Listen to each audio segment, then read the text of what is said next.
Hello students, welcome to my YouTube channel Yogi sir classes में आप सभी का एक बार फिर से स्वागत है।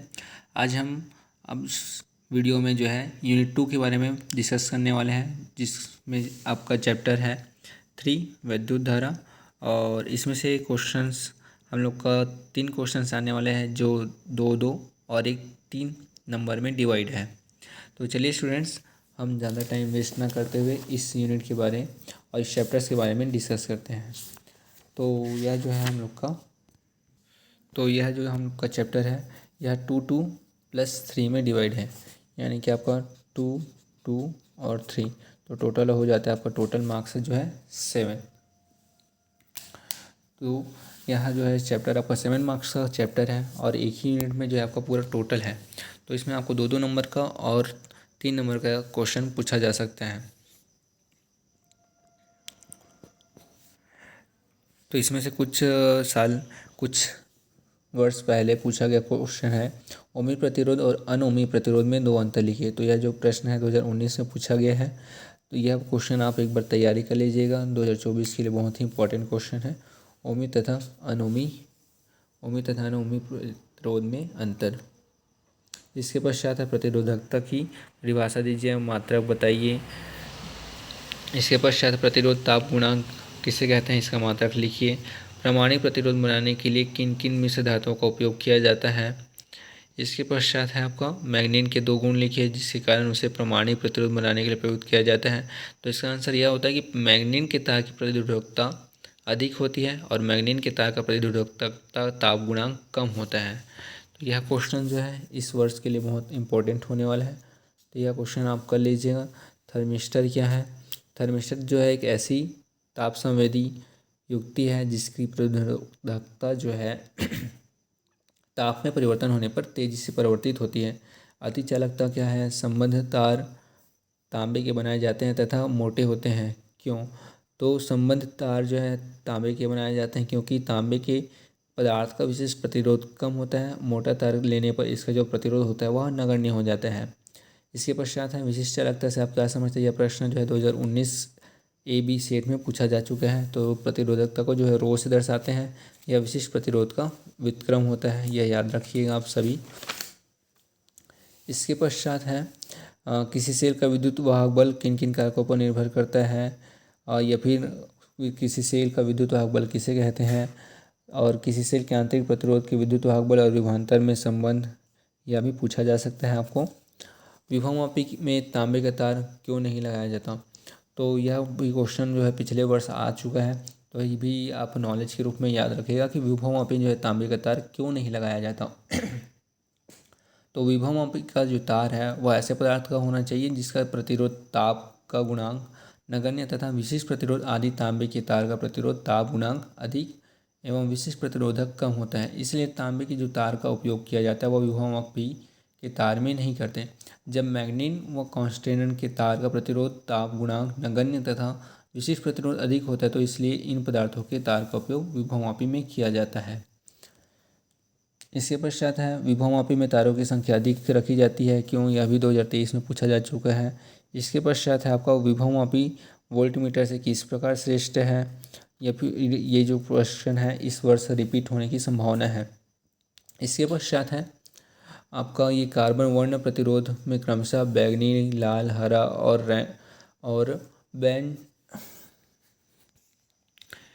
एक कार्बन प्रतिरोधक में क्रमशः बैंगनी, हरा और लाल रंग का बैंड अंकित है, उसका उचित प्रतिरोधक लिखिए। तो यह जो है आपको फॉर्मूले की रूप से बनाना है यह क्वेश्चन। तो यह जो क्वेश्चन है आपको पढ़ते टाइम या आपके टीचर्स वगैरह जो है बताए होंगे कि कैसे उसका प्रतिरोध तुल्य प्रतिरोध ज्ञात किया जाता है, वह मैं आपको बता देता हूँ। यह जो मैं अपने स्टूडेंट्स को, अपने बच्चों को बहुत अच्छे तरीके से बताया हुआ है।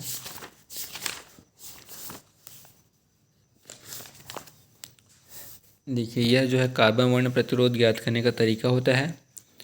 तो इसको हम लोग मोटे अक्षर में इस तरीके से याद रख सकते हैं कि B Roy, Great Britain, very good wife, और GSN का मतलब होता है gold, silver and no colour. तो देखिए जिस इस तरीके से इसको लिखाया होता है।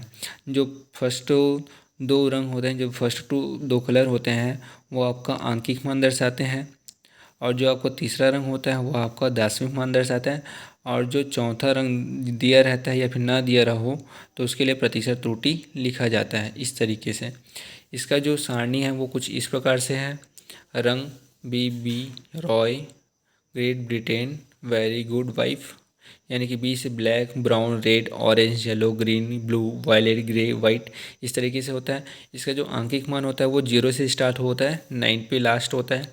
दार्शनिक मान जो 10⁻0 से लेकर 10⁻9 होता है। और जो त्रुटि सीमा होता है वो 3 कलर के लिए केवल होता है। यह होता है golden, silver and no colour. तो गोल्डन के लिए पूछा जाए तो यहाँ पर आपको 5% लिखना है प्लस माइनस के रूप में, और आपको अगर सिल्वर कलर पूछा जाता है तो आपको 10% लिखना है। अगर आपको कोई कलर नहीं दिया गया हो तो उसको आपको 20% लिखना है। इस तरीके से वहाँ पे आपको बैंड दिया जा सकता है। चलिए स्टूडेंट्स, इस पे अब बात ना करते हुए हम आगे बढ़ते हैं। इसके पश्चात प्रश्न है, निम्न का अर्थ समझाइए। तो प्रतिरोधकता, विशिष्ट प्रतिरोध, चालकता, विभव प्रवणता, ये सारा क्वेश्चंस पूछा गया है 2019 सेट बी में। इसके पश्चात है विद्युत वाहक बल। यह मैंने आपको पहले ही बताया था कि विद्युत वाहक बल किसे कहते हैं, इसका मात्रक क्या होता है। तो विद्युत वाहक बल एकांक धनावेश को पूरे परिपथ में चलाने के लिए सेल को जितना कार्य करना पड़ता है उसे उस सेल का विद्युत वाहक बल कहते हैं। और इसका जो मात्रक होता है वह होता है वोल्ट। इसका जो मात्रक होता है वह वोल्ट होता है। इसके पश्चात चालक के प्रतिरोध की परिभाषा दीजिए। इसका मात्रक यह जो 2022 में पूछा जा चुका है।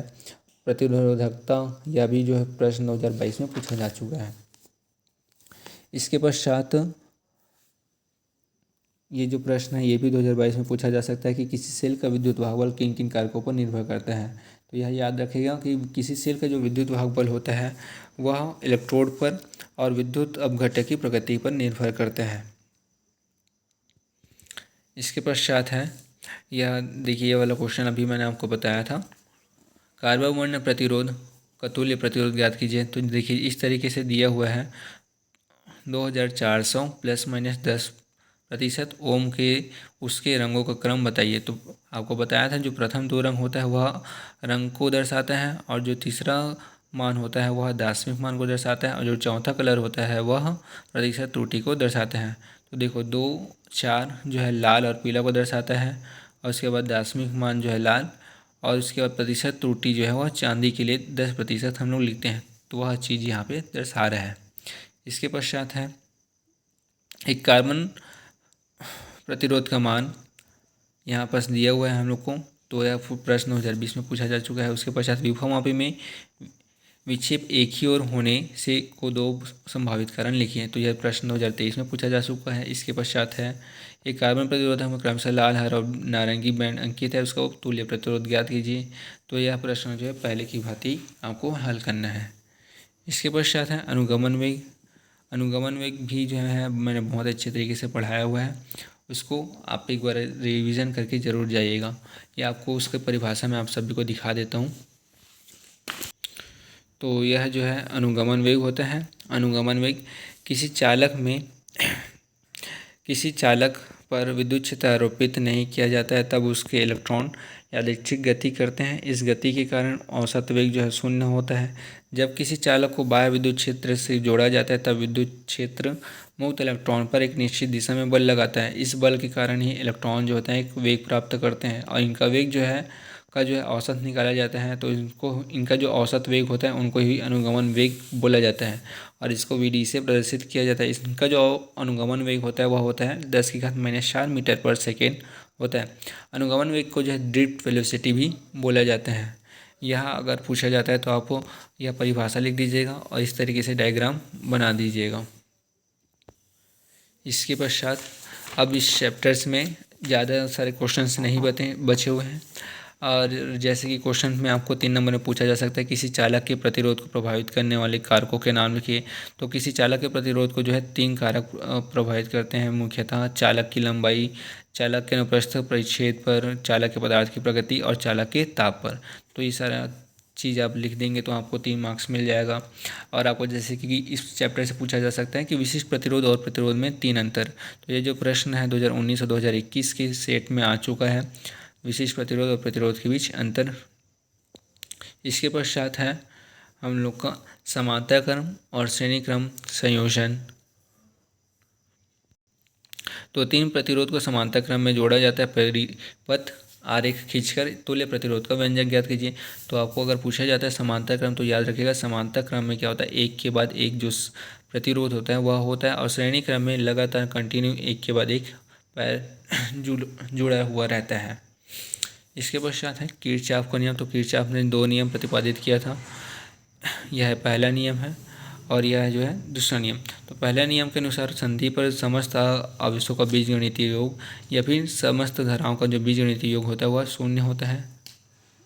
इसके पश्चात है किरचॉफ का द्वितीय नियम। तो इस नियम के अनुसार किसी बंद परिपथ के विभिन्न प्रतिरोधों एवं उनमें बहने वाली संगत धाराओं के गुणनफलों का बीजगणितीय योग फल सदैव उस बंद परिपथ में उपस्थित विद्युत वाहक बलों के बीजगणितीय योग के बराबर होता है। अर्थात इसको हम लोग जो है summation of R I equal to summation of E से दर्शा सकते हैं। अर्थात उस परिपथ में उपस्थित उस परिपथ में बहने वाली धारा और उसमें लगे प्रतिरोध के गुणनफल जो है उसमें लगे विद्युत वाहक बल के योगफल के बराबर होता है।